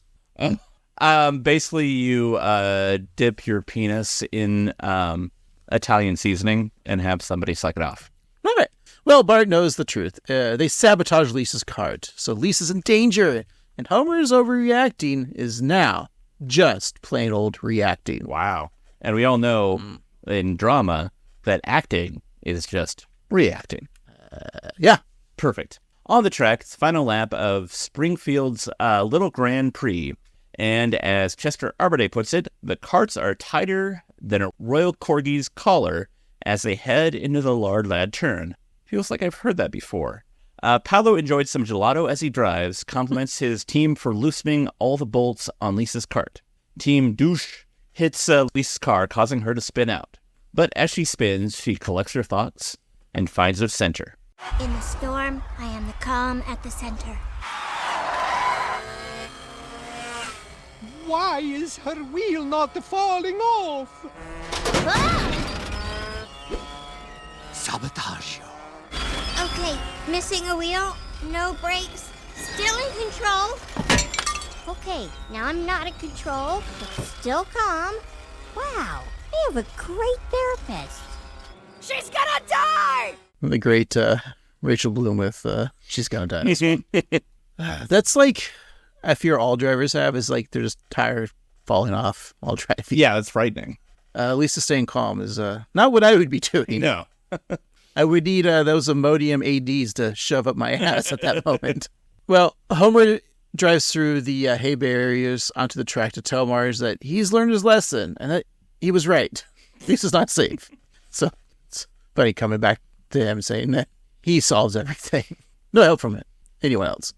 Homer sees that Lisa speeds by with her missing wheel and brakes and then drives off after her. So Lisa calls out to her dad, who assures her that he's going to get her out of this mess the same way he got into it, by driving like a maniac. So he pulls in front of Lisa and brake checks her. With love, of course. They cross the finish line, winning the race. But of course, this episode's not about winning, Steve. That's right. So Paolo comes in second, shouting that he's a lose and that the sport is stupid all.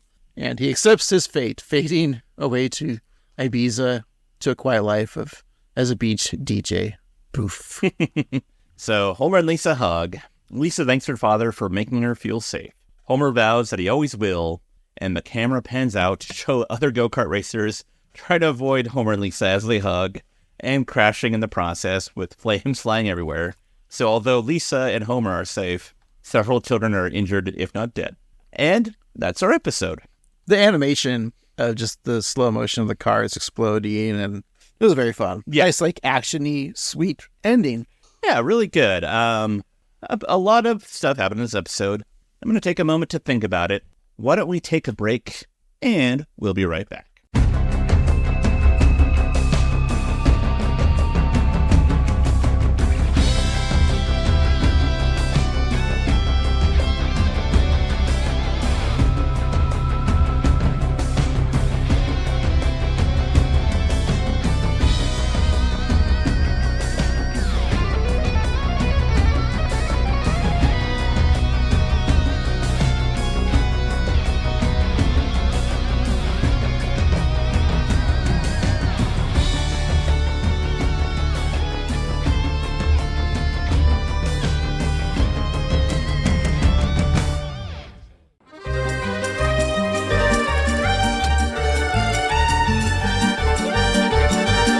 We're back, Craig. Let's finish up our discussion of Lisa Gets an F1.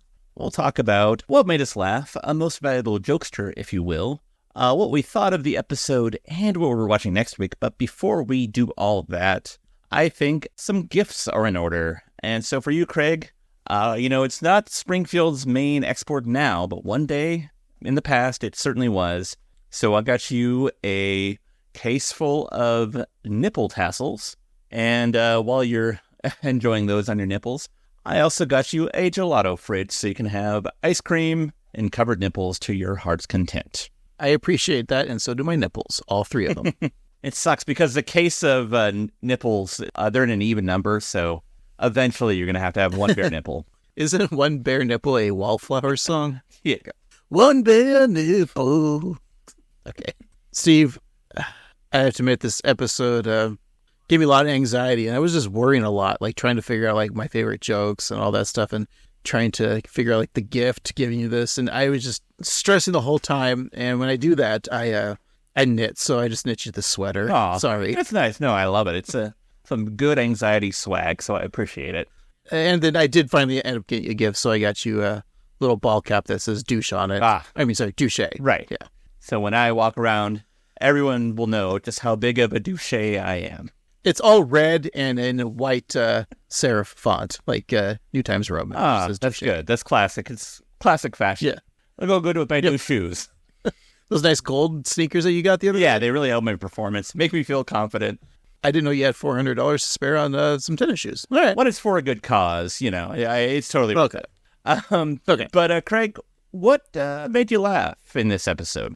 What'd you like? Well, I still think my favorite scene is the callback to Homer having the dream of Mario Kart and then not knowing that was Mario Kart, which, it's funny, but also it could be true because, like, what if he was just watching the kids play Mario Kart and not knowing what that is, and then he's dreaming that, So maybe that's not a joke. Maybe that's the truth. And sometimes the truth can be funnier than the fiction.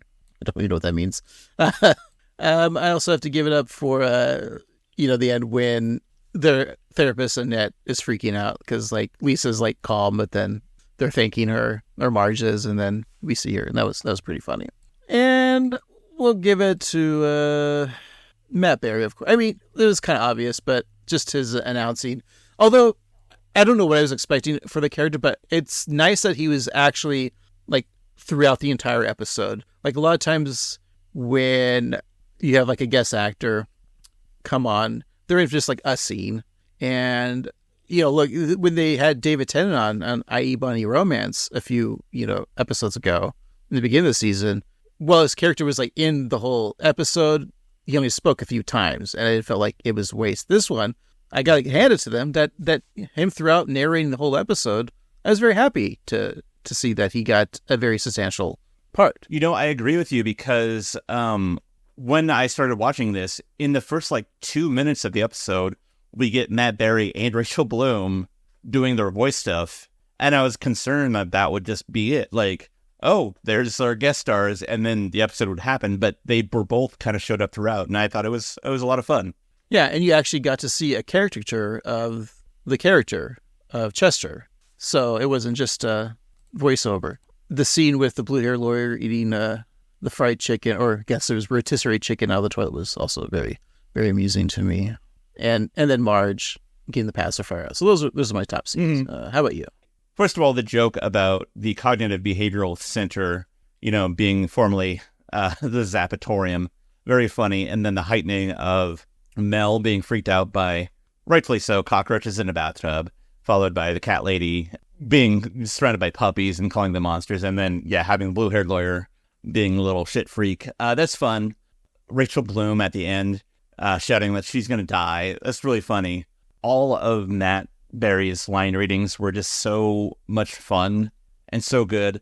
I also like just the callbacks and the kind of like circular nature of this episode from beginning with, talking about Lisa on the track, and that kind of wraps it around to the end of the episode. I think that worked really well.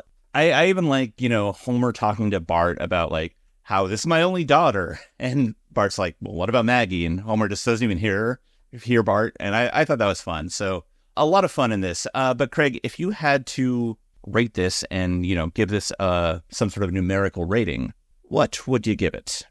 This premise is not interesting to me, but I like the turn pun intended because of cars that it takes, because I think you're going to think about this like if this was written for the 90s, it would have been Marge freaking out, and it would have been about the competitive nature. It's nice to see Homer freaking over his kids, that he's not just an absent-minded father. And we've been saying this in the past couple of years, where he now is more in a dad role and not just a buffoon, and not really caring about like what his kids do. Like that whole early 90s, 80s mentality of the absent father. You know, they're your Al Bundys, your Homer Simpsons, Tim the Toolman Taylors, where it really doesn't like kind of don't care about what their kids are doing until like the end, you know. But this one's just throughout like Homer worrying about his kid, even though he's kind of the cause of her problems. So I like that aspect. And the Marge, like you said, the tables have turned on Marge, and that was great. The B story with Bart and, as you say, salt burning, I wasn't as interested in, but I like it. It's kind of classic Bart of, trying to scam someone. And then, like you said, Matt Berry's fun. I'm very torn on this episode, much like Natalie Imbruglia. But is this an episode that I would rewatch? It's tough to say. I probably would. I don't still know if I had like the chuckles of other episodes. It was one of those episodes where it's taking a premise that's so far-fetched, but then putting it in the Simpsons reality where I can't relate to it. It's not because of the go-karts or the parenting thing. It's just, it's one of those, it feels like it's late teens, early 20s seasons of The Simpsons where it's not really like a connecting real-world thing that I think I could grasp onto. That being said, I know I use that term mid because that's what all you kids like saying, but yeah, it's in a way a little bit of a mid episode for me.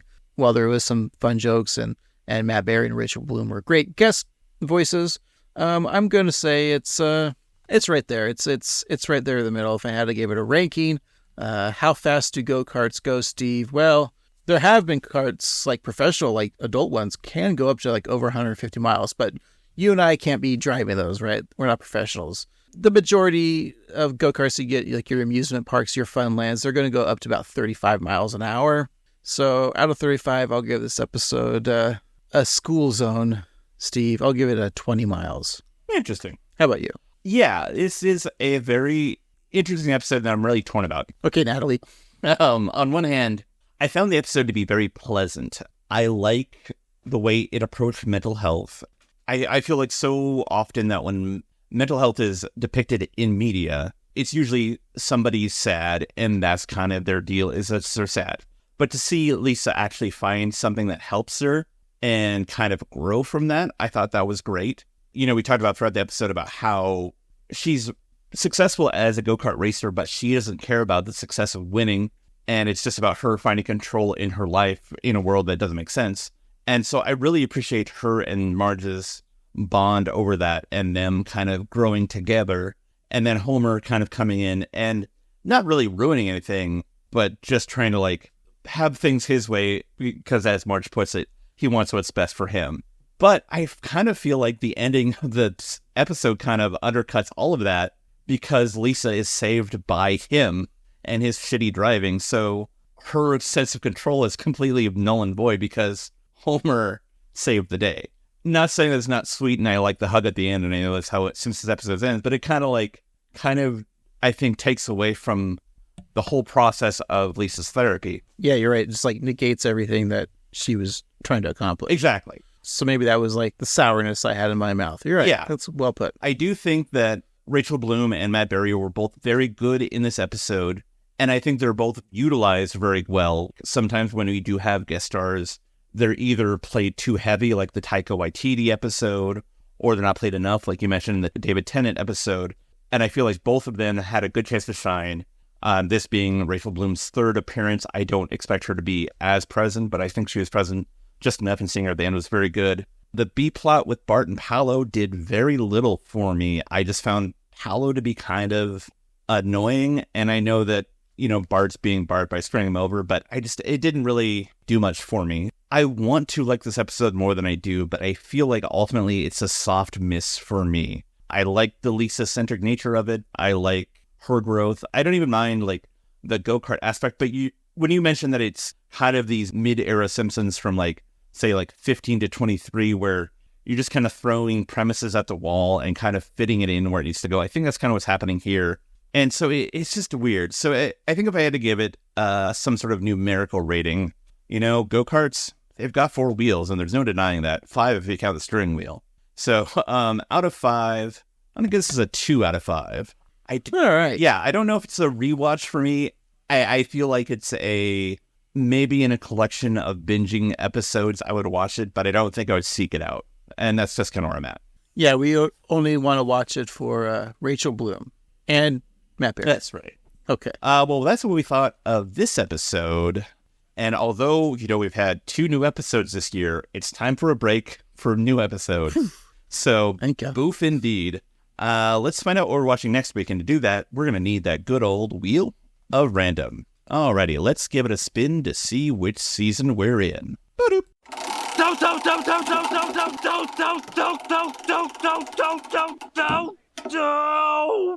Alrighty, we've got season 21. Speaking of. Wow. Yeah. Okay, let's give it another spin to see which episode we're watching. Ba-doop.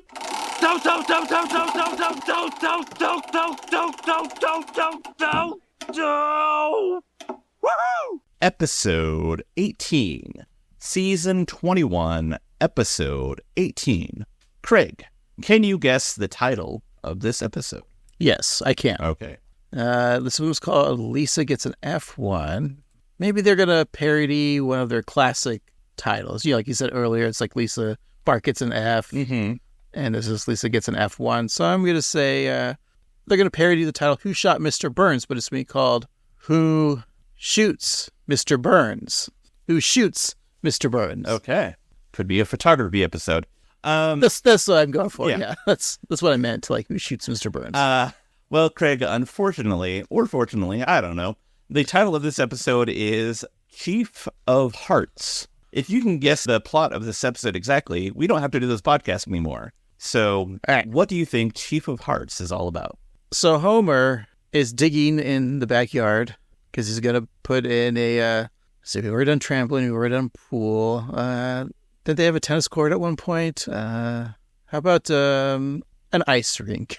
He's going to build an ice rink, but then he finds old indigenous people artifacts, like the arrowheads or some bowls, but with his face on them. And so he decides to be an indigenous person. But then he finds out that it was actually Bart when he was like in kindergarten, made all these clay pots and stuff like that and broke them and buried them because he thought they were racist, and they were. Does that make any sense? Yeah, that makes sense. Kind of like that one episode of Saved by the Bell, but meets something different. Exactly. But then Homer does win the surfing competition at the end. Of course. Well, it's very close. Chief of Hearts. So Homer is close to completing his court-ordered community service. Weird. Yeah. Because he was doing that in this episode. Yeah.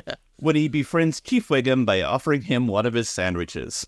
A partnership blossoms, but Homer doesn't come through when Wiggum needs him the most. A little bit about this episode. It written by Carol Omini and William Wright. Originally aired on April 18th, 2010. And we get Jane Kasmerick as Judge Constant Harm. We get a cameo from Maurice LaMarche. And we get Joe Mantegna as Fat Fit Tony. So you're just regular who's who of Simpsons voices. That's right. Do you have any recollection of this episode? Not a one. Nor I either. So I'm excited to watch this, and we're excited to have you watch it as well, and we want to hear your thoughts.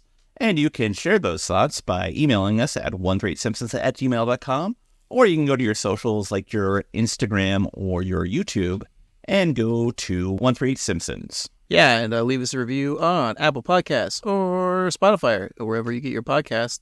Leave us 5 stars or the equivalent, but you don't have to write a real review. Just tell us your favorite way to drive a go-kart. If you want to, and you know you want to call us on the telephone and leave us a message. And that's simple. You just go to the podcatching app, scroll through the show's notes, and point a little button there, click on it, and leave us a voicemail. Tell us whatever you want. We want to hear from you. That's right. And hey, we want to see from you too, specifically seeing you wearing us on a t-shirt.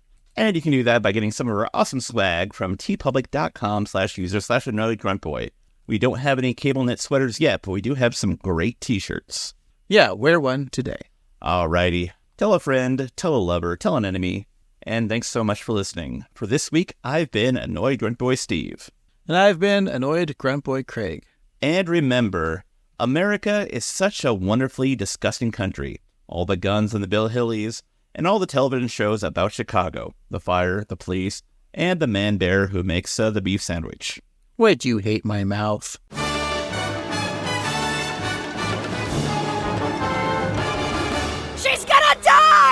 douche.